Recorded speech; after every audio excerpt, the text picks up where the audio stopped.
Okay, Pete, North Las Vegas again.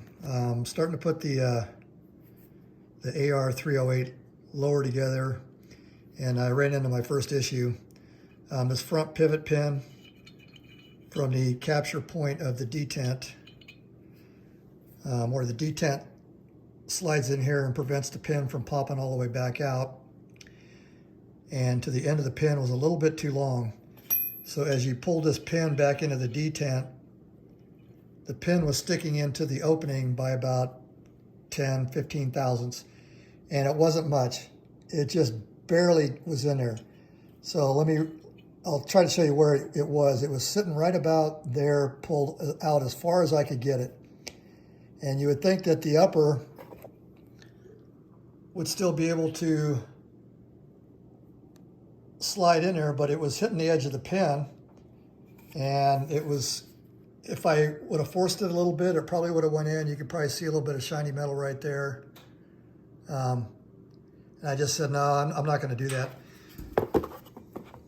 So anyway, the other minor issue that I had with the pin being a little bit too long from the detent capture point to the end was you might be able to see that channel is not machined perfectly straight. So when I stuck this pin in with the spring and the detent and got everything engaged, this hole was off a little bit on the front installation hole of the receiver.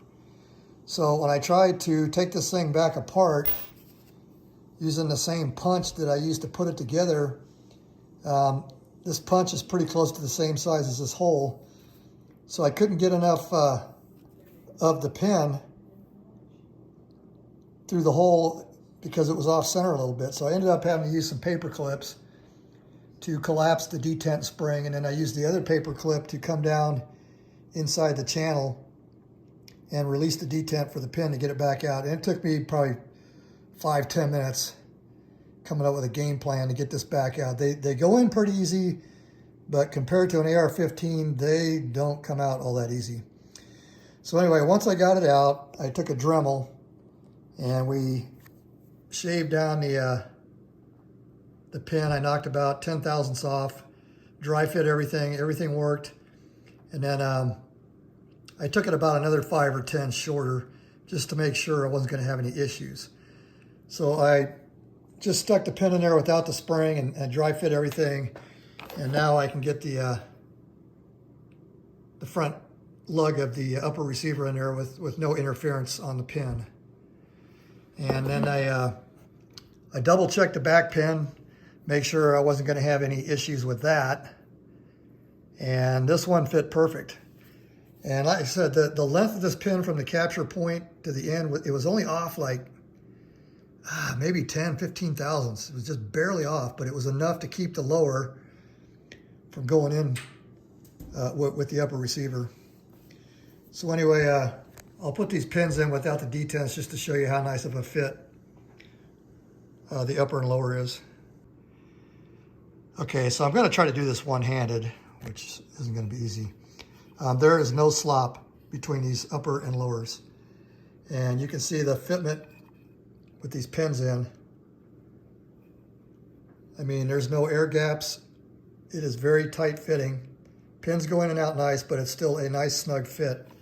And like I said, when I grab the upper and try to rock it back and forth on the lower, there's absolutely no movement. So this is a very tight precision fit between the upper and the lower. Okay, well, that's going to be it on the lower today. And like I said, plenty more videos to come, and this was just the first minor issue I've had with this build so far. And I'm going to make that, when I trim the end of this pin to take care of the problem, it also made the bullet tip indentation a little bit shallow.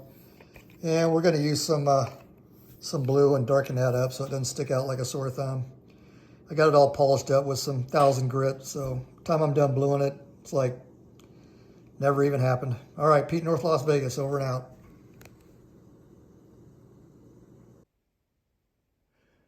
Okay, original finish on the back pin. And like you can see how big the dimple was, and the front pin was the same way until I took it down so that it would work. It's got kind of a greenish tint to it, but it is what it is.